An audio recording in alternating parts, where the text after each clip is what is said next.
It's the San Diego Padres going up against the Colorado Rockies. And we'll be back with the first pitch right after this.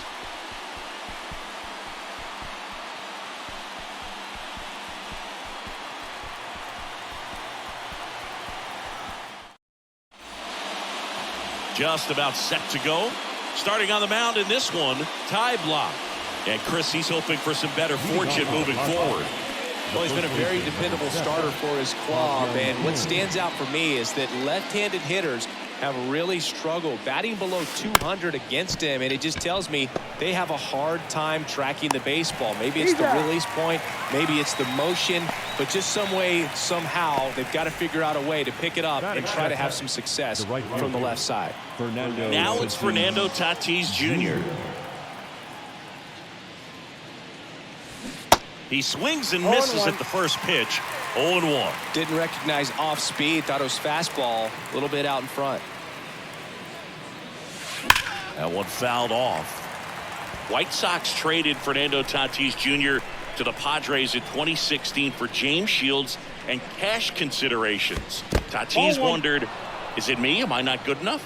Well, Boog, I think it was just a mistake by the Chicago White Sox that they still regret to this day. Sure, he was good enough, and he's proved that when healthy as a big leaguer. Tatis waits. Now one missed. Well, this is a guy that can be frustrating for pitchers because he fouls off so many pitches and grinds out the at-bat. I'm sure there's some times where a pitcher would rather just give up a first pitch single than have to waste 6 or 7 pitches on one hitter. And that one ripped to left, and that's a fair ball. Now he turns and heads for second, and that's a 2-bagger. All over that one right there. Loud contact leads to the double. I mean, you can tell it had extra bases written all over it as it jumped off of his stick. A chance now to take the lead, and at this point in the game, that could be a deciding run. Now the youngster Juan Soto. He's someone that really beats up on right-handed pitching. The lefties, however, give him a little bit more trouble. And that is in for a strike. 0-1. As a pitcher, you know the runner on second is ready to push things with his speed. A base hit is probably going to be a big run, so you really have to execute on the mound.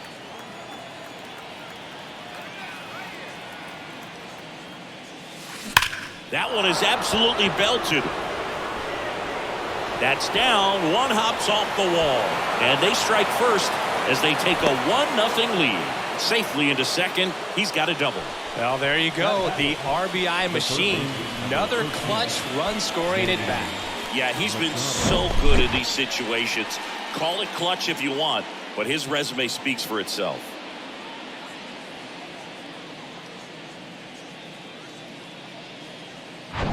Manny Machado up to the plate.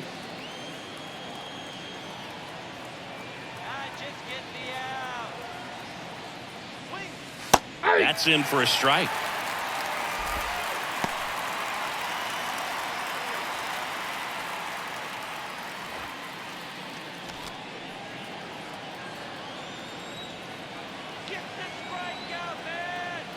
Runner leads away at second. On the ground. Dives, but it kicks off his glove. Not in time. Great effort, but it's an infield hit. That is it. The shortstop, Xander Bogaerts.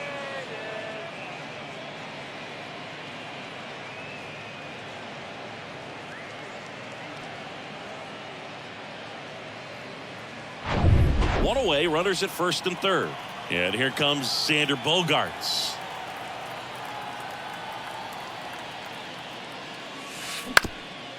On the ground to second, might be 2. Flips it for 1, and that's 2. But a run will score in the inning on this RBI double. It's now 1-0. Back here at the ballpark, today's starting pitcher, Seth Lugo. And Singy, we were talking earlier about how he's doing a great job navigating through tough spots. I've just been so impressed with when it seems like there's more pressure, he's more calm and settles in. He's done an incredible job with runners in scoring position. Most guys, they get a little tight, they start to aim the baseball, but for some reason, he gets looser, the ball comes out of his hand with more life, and he's able to wiggle off the hook of tough situations and get his team back in the dugout. And he grounds one to the right side. In plenty of time to first. One gone, bottom half of the first. Batting second, the third baseman, Ryan McMahon steps to the plate. When you talk about elite defensive third baseman, this guy is at the top of the list.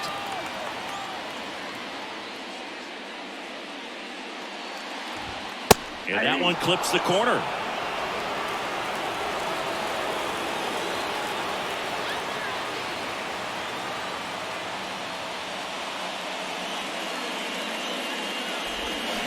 Oh, and 2 as he waves at that one.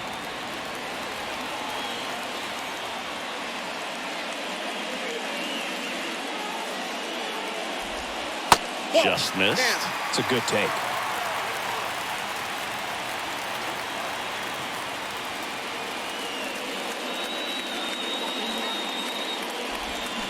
Can't connect on the curveball, struck him out. Oh, that was perfect execution of that curveball. Down and in, he gets it out of the danger zone, and you really can't do it much better than that. It's in the zone the entire way, so you have to swing as a hitter, but then it just falls off the table and almost hits you in the back foot. Randall Grichuk now.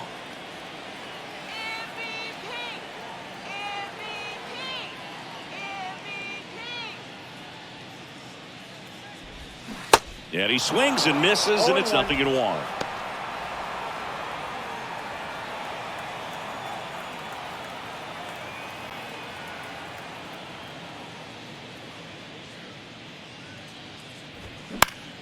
Next offering is fouled back.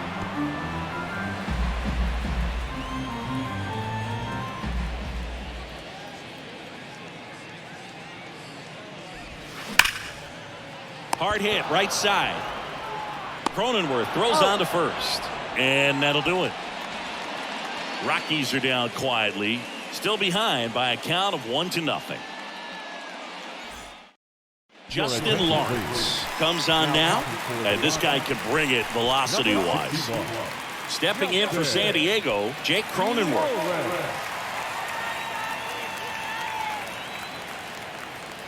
And a pitch. Jake Cronenworth, the Michigan kid, he played at the University of Michigan. Rays took him in the 15 draft in the 7th round. Grew up playing a lot of hockey. Eventually made his big league debut with the Padres. Chris, he's been an all-star twice. Tracks it down for the out. And there's one away. And the batter now, Luis Campusano. He's a catcher by trade, but the DH here in this one.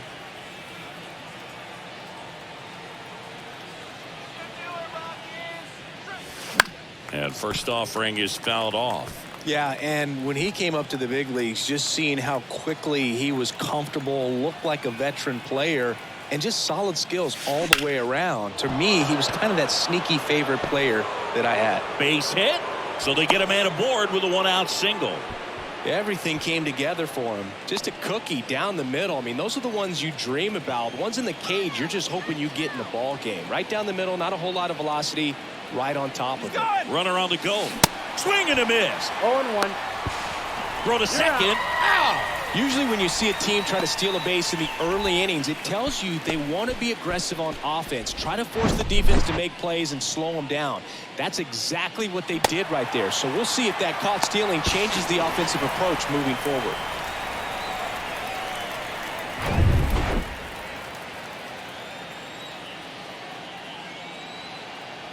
The 0-1. And a strike in there. Versatile player defensively, can play all over the place. In college, he was a two-way guy. They not only used him as a middle infielder, but he closed games, and the Rays actually used him that way at AAA in terms of letting him throw some meaningful innings as a reliever.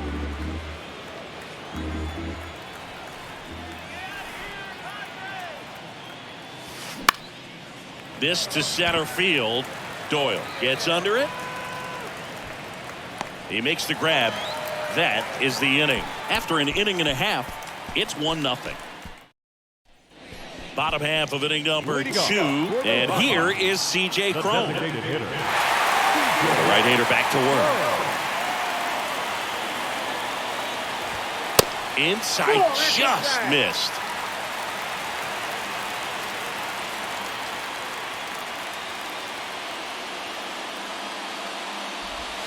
Next offering is in for a strike. Larry Bullard making the calls behind the plate for us in this one. Pretty good strike zone. Well reviewed by those we talked to around the league. Yeah, he's an umpire. He doesn't get a lot of looks from players, maybe here and there once in a while, but he's appreciated back there.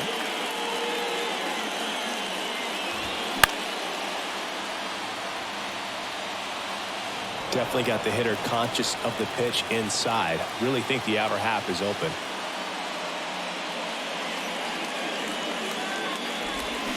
Swing and a miss. Struck him out. Had him out front for strike 3. Well, classic pitch sequencing there to change eye levels for the punch out. That fastball on the pitch before was up. It was very competitive, and that gets you thinking that he might try to climb the ladder. But then the curveball out of that same tunnel just falls off the table, and you can't make contact. Now here's Nolan Jones. That one ripped. And foul ball.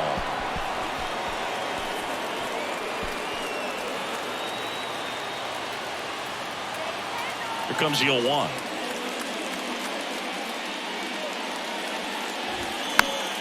Foul ball there.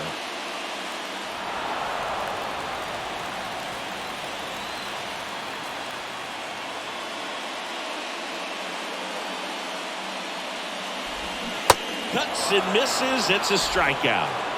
You know, variant speeds can be just as useful for a pitcher as movement. As you see right there, it really wasn't a great location. But the fact that the velocity change had the hitter off balance, and that's all you got to do sometimes. Here's Michael Toglia.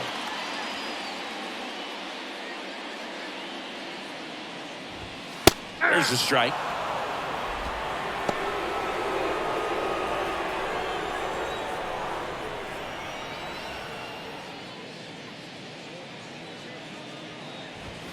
Yeah, that's a little high. It's getting squeezed a little bit here late.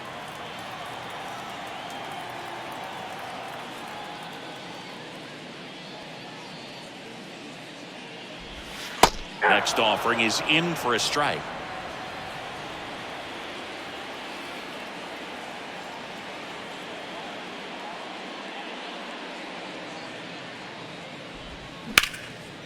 Hit hard on the ground to short.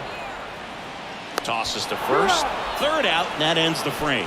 Nothing across here this half. We head on down to the top of the third. It's the Padres 1 and the Rockies nothing.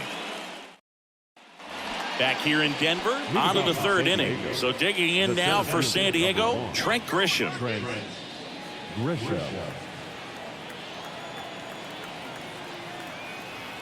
Lawrence back to work. That's a laser base hit. Takes the turn. He's digging for second. Not stopping. He's going for 3. And he makes it into third with a leadoff triple. Went up there looking to be aggressive and got something he could handle. Challenged him with the fastball right in the heart of the zone, and he was clearly ready to jump all over it.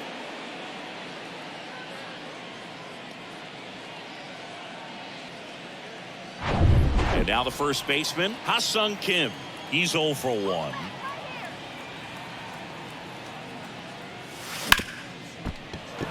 Base hit and a run in to score. Got the job done to put him up by 2. I really like that swing, man. He didn't just push it the other way through the infield. He drove it that way, and it kind of makes me think he was thinking opposite field as he stepped into the box. Got a pitch he liked, and he got it done. And the batter will be Fernando Tatis Jr. He's sitting on 99 career homers. We'll see if this is the moment to notch number 100. Kim gets his lead at first. Nobody out. Lawrence, 28 years old, and he was born in Panama. Here's the pitch. Run around the goal. Foul ball.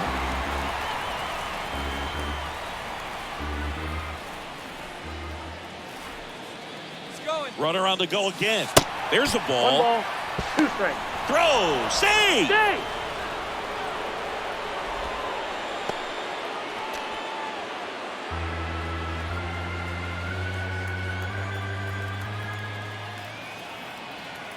And a pitch.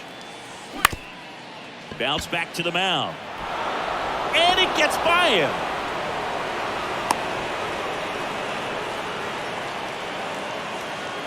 Just kept it simple. Played pepper with the middle of the infield and took it back where it came from, and there's just no one there to knock it down. And now it's Juan Soto. He doubled home a run in his first AB. Hammered, and this one could be extra bases. Kim around third. One run is in. Tatis coming home. He'll score. 2 runs are in, and it's 4-0. He was all over that one. When you connect and it jumps off your bat like that, you're thinking double at the very least. What a great swing on it, and man, he wasn't fooled at all.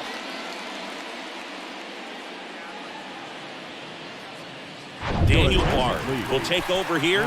He's pitching on 2 days rest. Number 52, Daniel. And now it's Manny Machado. Reached on an infield single his first time.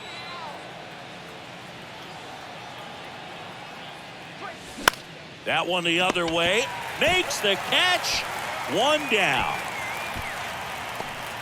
And here is Xander Bogaerts. 0 for 1 so far. The batter, number 2, shortstop, Xander Bogaerts.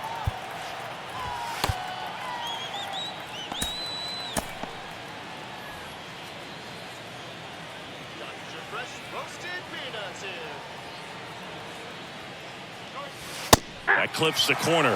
Bullpen activity starting up now. Jake Bird getting ready to come on for Bud Black.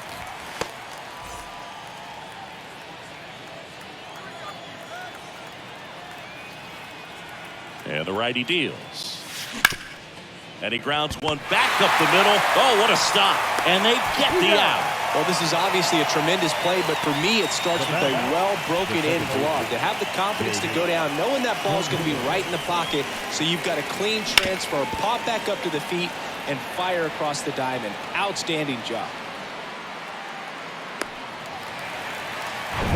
Jake Cronenworth, the next up for the Padres. 0 for 1 with a flyout. First pitch just misses. Count 1-0.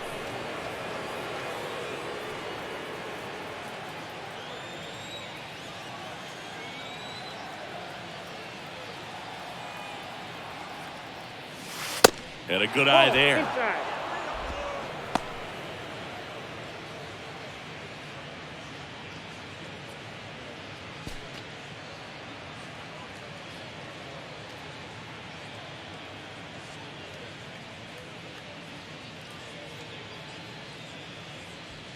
Runner at third, 2 away.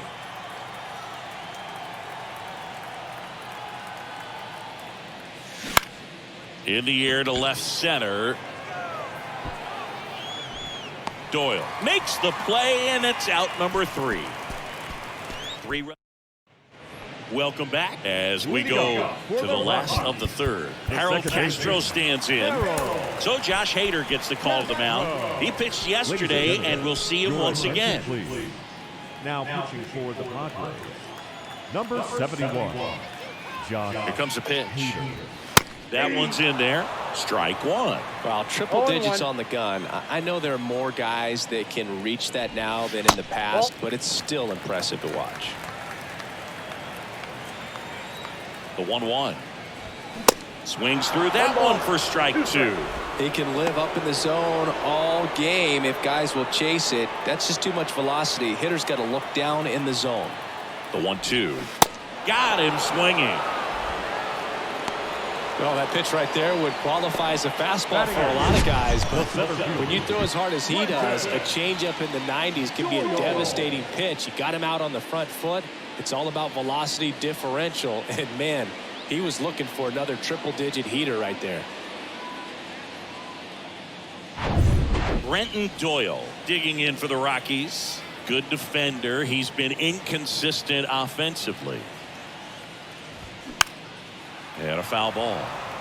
Hader, known as a guy with pretty lights out type stuff, racks up the strikeouts, but the command at times can elude him.